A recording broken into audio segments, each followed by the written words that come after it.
There's a class of beings mentioned in the Bible who are said to be poised to make their appearance on earth in the latter days. They are supernatural creatures.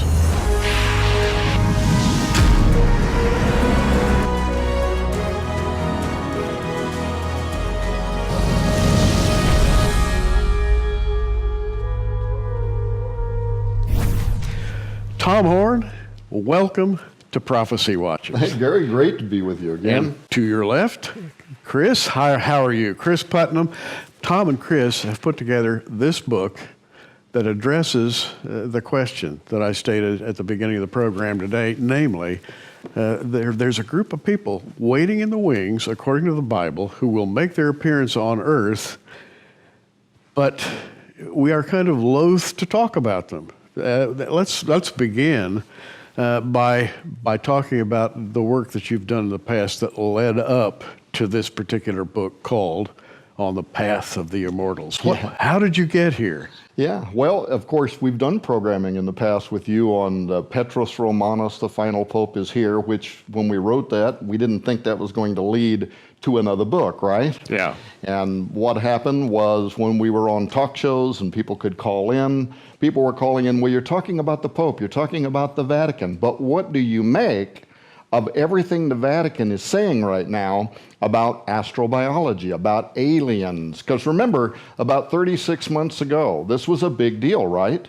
Rome was sending out its astronomers, Jose Gabriel Funes, Corrado Balducci, Guy Consolmagno, the Pope's personal astronomer. Yeah. And what were they saying? Would you baptize an alien? And if there are aliens out there, they would be our space brothers, and we would accept them into the faith. And so people were calling, and they were saying, where is the Vatican all of a sudden coming from with all this conversation about aliens? And so what happened was Chris and I determined that if we were going to have an authoritative answer to that question, we couldn't just be a couple of evangelicals that come across on television as if we're taking cheap shots at the Pope's astronomers or taking them out of context. So a lot of people don't know that in southeastern Arizona is the Vatican Advanced Technology Telescope. It's built on the top of Mount Graham, and there's a radio telescope, and then there's the world's largest binocular telescope on the top of Mount Graham. And we thought, you know, if we want to get to the bottom of this, we're going to go to Mount Graham and we're going to talk to the Jesuit astronomers that are working up there on the top of that mountain. But we found out you don't just get in your car and drive up there and say, we're here to see the aliens. I mean, no. Interesting. Now, let me just stop right here and say, folks, this is where it gets really interesting, because Mount Graham happens to be is situated in the middle of a large territory of Indian country, Navajo Hopi Reservation area, and they consider Mount Graham to be if you will, a holy mountain or a place of the supernatural, right? That's right, and actually, that's key to what led to us writing On the Path of the Immortals, because we go to the top of Mount Graham, we visit with the Jesuit astronomer who's up there. We're asking them all these pertinent questions about, why are you guys talking about baptizing aliens? Where's this all coming from? And that's all in the book Ex Vaticana. People can get that through Prophecy Watchers if they haven't already read that story. And so, and by the way, we also went to the large binocular telescope up there, which has the Lucifer device in it, that they're using to monitor something that is in deep space, that we think is behind why, Father Malachi Martin in 1997, right? He's asked by Art Bell on Coast to Coast AM, why is the Vatican on top of a mountain? Actually, he said, why did they force themselves onto the top of a mountain in Arizona? And what are they doing up there? And Malachi Martin said, well, it's because at the deepest levels of geopolitics inside the Vatican, he said it's because they know what is approaching the earth, and that it will be of the utmost importance in coming years. And of course, we could go into that whole storyline behind that. But so we go up there, we want to know what was Malachi talking about. We come down off the mountain, we've got this giant 600-page book or whatever it is, and we think we got the answers to everything, right? Sure. Send the book to the typesetter, it's off on its way to the printer, and then we get contacted by a member of the Apache Nation. And they want us to know why. They filed a federal lawsuit against NASA and the Vatican to try to keep them from going onto that mountain. And we had missed the biggest point. The biggest point was Mount Graham is one of the 4 holiest mountains in the world to all American indigenous people. And it is because it is, in their opinion, a portal, a doorway, a stargate, a strategic location on Earth where entities have come in and out of this 3-dimensional reality since the dawn of time. Well, by the way, you got to know, the conspiracy meter really went off in my head then, and I started reevaluating, oh, wait a minute, maybe there's some other reason that NASA and the Vatican were willing to fight in federal court to get on the top of that mountain. Why not just move to another mountain with the same elevation, right?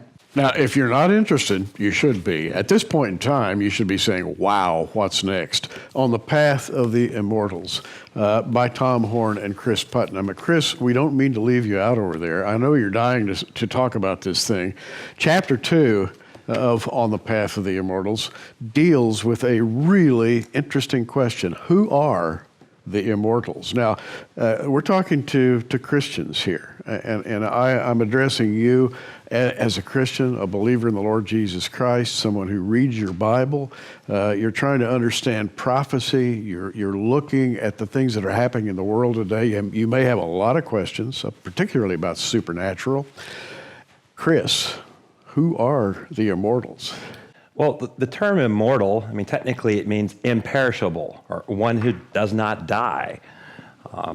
In the book of Genesis, chapter 3, we learned that death was a curse that man brought on himself through disobedience, through sin. And this is something that didn't happen to these other beings that God has created that we call technically usually angels. The Bible uses the term angels. Sometimes it says hosts. In the Psalms, it says they were created forever and ever, which tells me that they had a beginning, but they're not under the curse of death. Therefore, they are the immortals. Now, the term angel technically means messenger. It's a Greek word, angelos, messenger. In the Hebrew, it would be malak. So it's more of a role. It's more of a job description. A description of what they are. It's what they do more than what they are. So I don't like using the term angel because some of the beings that we see discussed in Scripture, the seraphim, the cherubim, these don't look like humans at all. They're not the messengers that we see in the Gospels. For instance, when the stone was rolled away and there was a shining man standing there, that looked like a human. But you read the description of a seraphim, and we have a serpentine, reptilian, 6-winged type being. Yes. Completely different, something that would be quite fearsome, I think, if you encountered it. Absolutely. Now, let's talk about aliens for a minute, because I think every school child the world over, if you say the word alien in his or her respective language, they're going to have an instant image pop up into their mind. An alien would be somebody who drives a flying saucer and gets out and says, take me to your leader, and all this and that. Space aliens are in the vernacular. But you're using the term immortal.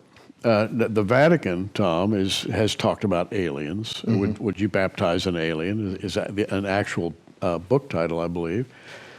So let's talk about the relationship between the common conception of an alien and what are called in your book the Immortals.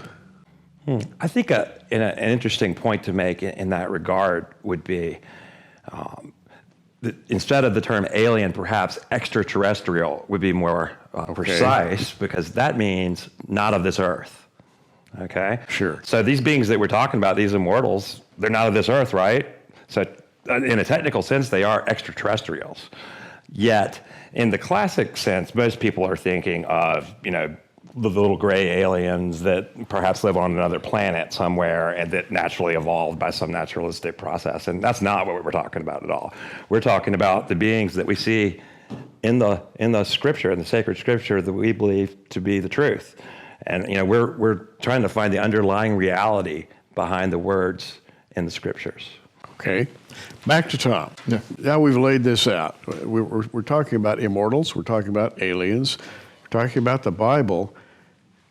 Living in the time that we do, there's kind of a raging battle going on. I know you're familiar with it. I'm involved with it as someone who teaches Bible prophecy, and that is the supernatural seems to be coming more and more and more into the forefront of our daily lives, and there are a lot of people resisting this. Your book, I think, is aimed directly at breaking the ice there, isn't it? Yeah, and you know, we do see that. You're on the forefront of it, and you and I both are keenly aware. But isn't it interesting how that most of the resistance is coming from inside old denominationalism? Many people are leaving the church. They tell us that Islam's growing 3 times faster than Christianity now. Why are so many people losing interest in the church while at the same time the world has never been more fascinated in the supernatural?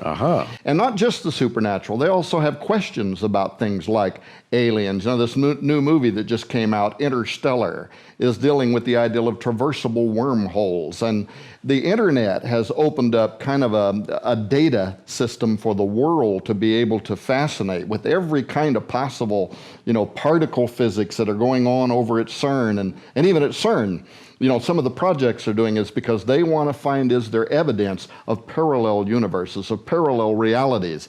And what we're saying as Christians who are fundamentalists, but who are also prophecy believers, we're saying that there is indeed a parallel reality. The Bible has talked about it. There are good beings there that are there. There are evil beings that are there. But the most overlooked aspect of end times Bible prophecy has to do with the gates. That's why we call this On the Path of the Immortals and start out by talking about doorways of the earth. That was the light that went on.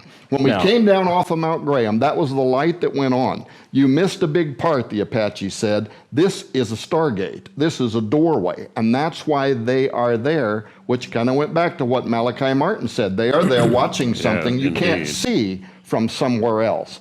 And so what we wanted to know, is that a biblical idea? Can that be supported in the scripture, that there are locations on the earth that are strategic, that are areas where the veil is thinner? Or because we use these terms like stargate, portal, doorway, because we don't know what other word to use. Well, you know, the idea of such a gate is becoming more and more in the vernacular of people who study the Bible. Enoch spoke of Mount Hermon as a place where the fallen angels came down to earth. You might call it a kind of a gate. The Tower of Babel maybe was a gate of some kind that enabled some kind of traffic between heaven and earth. And then, of course, in Revelation 9, you have something called the bottomless pit. And an angel comes down with a key and opens some kind of a door and releases alien, if you will, spirits out onto the surface of the earth. So it really is a biblical concept. Well, and it's one that a lot of people have not thought about. That's what I'm saying is that what this does, it kind of opens your eyes and says, look, stop for a moment and think about how the Bible describes the world itself. The world is described as in very dynamic terms, as if it's a holding tank, as if it's a prison. And it describes things that are down beneath the surface of the earth. And you're right, the book of Revelation, a star falls from heaven with a key to the bottomless pit. And he opens it up, and what happens? This terrible freak show locust horde comes up out of the earth. These things are in the earth, right? Would these be the immortals that we're talking about? It would seem to be that they definitely are fearsome creatures that come up from the earth, and they don't appear to be human. They are scorpion creatures with lion-like hair. And they have a king over them who is called Abaddon, who is also called Apollyon. Apollo, you and I have talked a lot about him before. That six-pack version of whatever that special is you guys are talking about has a whole book in there. Yes. Talking about Apollyon. Oh, and by the way, in a few moments, we're going to tell you about how you can obtain the book that Tom just mentioned. But right now, what I want to do and what I'm aiming at is bringing out a truth that is hitting us all in the face these days, and we're looking the other way. Because everything that Tom and Chris have just been talking about is kind of a preface to what they then did. You guys actually went to the people who live in the arena, if you will, the area of Mount Graham, and then I guess, I don't know how many thousand acres we're talking about, but a lot of territory there occupied by Navajo, Hopi Indians who have who knows how old a teaching it is, a traditional teaching about these immortals. And these stories actually jibe with what's in the Bible. Now, this is very intriguing to me. Tell us about your trip to that area. Yeah, I'll tell you about the trip to the Anasazi, and then he went to the southern side of the ancient Anasazi ruins into Sedona, where down there he actually captured on film what may have been a light being or one of the immortals or who knows what it was, and then got buzzed by a big craft. Well, he can tell you about that. Wow. But yeah, so while he's in Sedona, we had to pick and choose. There are so many locations, even in the United States of America, that are connected to this idea of a doorway where anomalous activity has been filmed for a long period of time, but right now where it seems like it's accelerating, it's happening more often, as if we're moving towards an omega point, as we're moving towards something that we're not quite sure about, right? So we wanted to keep this in biblical context, and we also, here's one thing you learn real fast. Even though we were contacted by a member of the Apache tribe, most of these nations will not talk to non-tribal members. They've been burned too many times by New Agers that get their stories and then take them out of context. The Hopi won't talk to you at all. They won't even allow you to record a conversation or even keep notes if they do talk to you.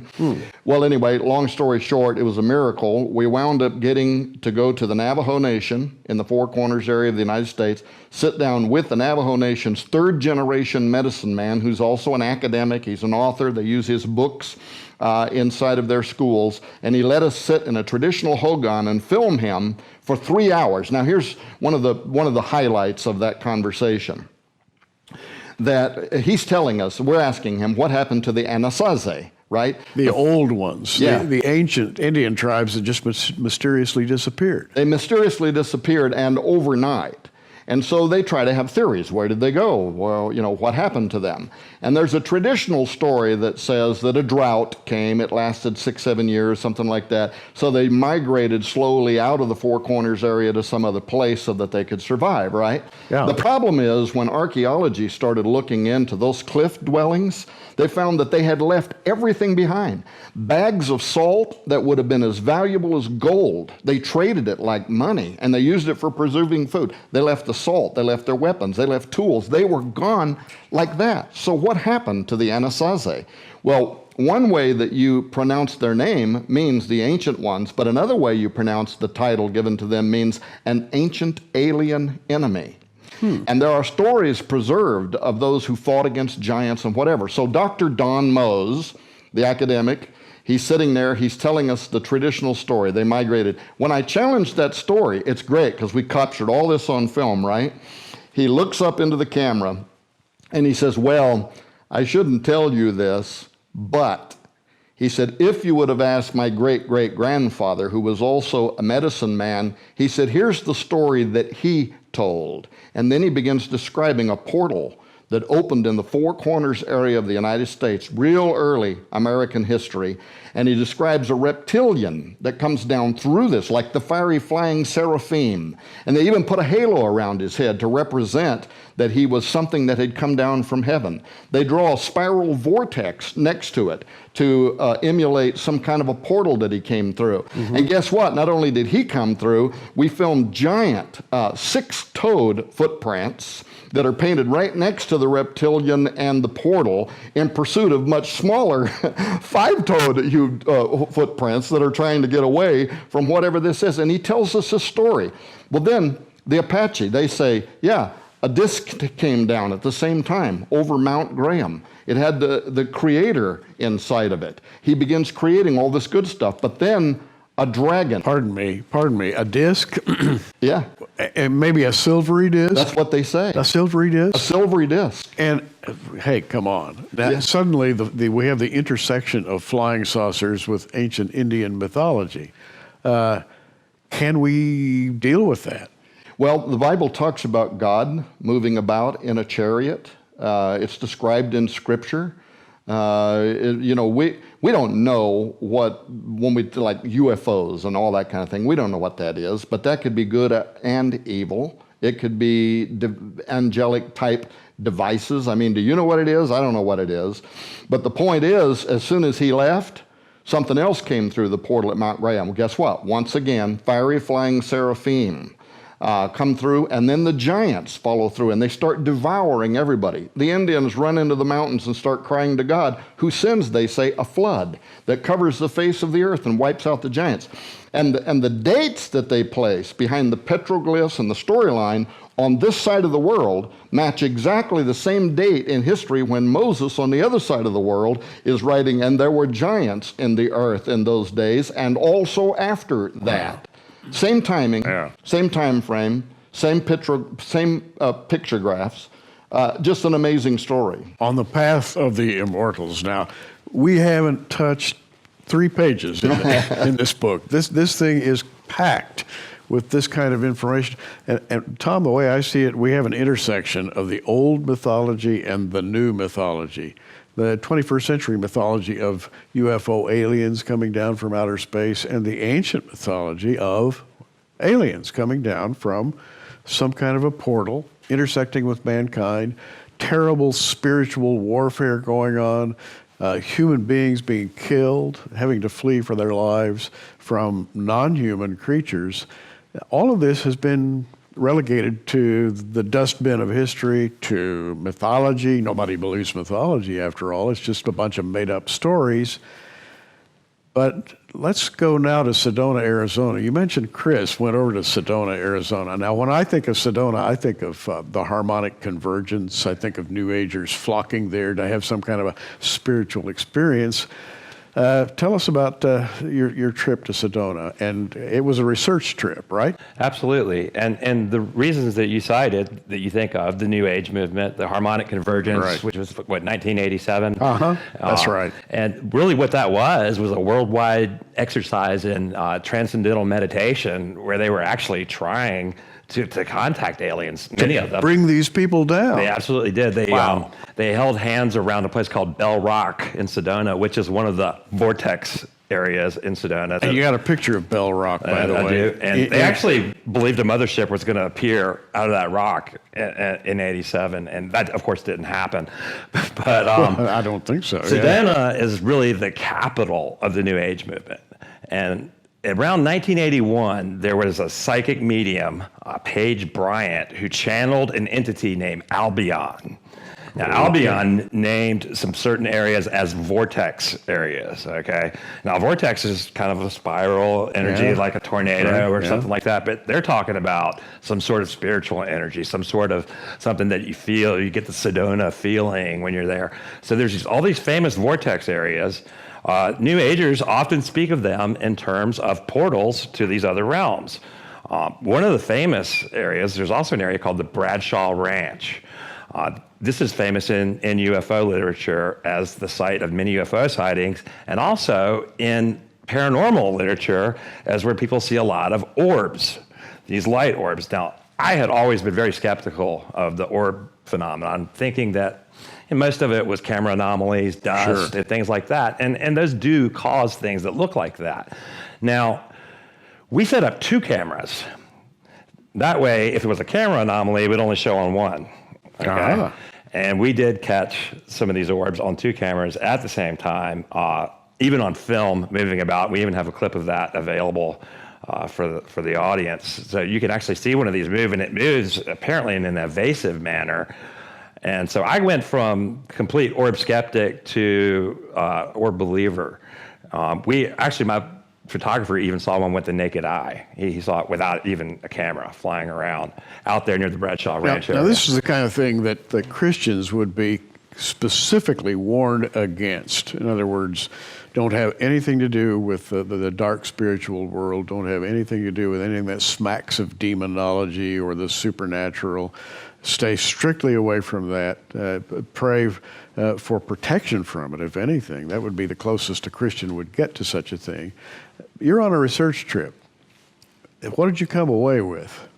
Well, we came away with that footage, which I think does show that there's something interesting going on that isn't easily explained away. Another thing that happened is that we actually caught a huge V-shaped UFO. And I say UFO, meaning unidentified flying object, Sure. because we don't know what it is. I'm not claiming it's any kind of extraterrestrial craft. In fact, my best guess would be maybe it's a top secret government project or something like that, but it's very odd looking. And we didn't even hear it. We didn't even know we had it on film till we got home and we're going through our photographs and we said, what is that V thing up in the air? And so we'll make that a photo available as well to your audience. But You know, I can't tell you, I'm looking at the clock, and we are practically out of time, and we haven't even begun. I mean, this is so exciting, folks, and it is biblical in scope, because the Bible predicts that phenomena of the sort that we're talking about would become more and more pronounced as we approach the last of the last days. And Tom, I think that's really what you're trying to pursue here. Yeah, in fact, we go beyond saying it's pronounced. We say that the Bible predicts that these gateways of the earth are going to open. Those things that came out of them once before that led to havoc are predicted to come back again. Maybe we'll talk about that in a different show.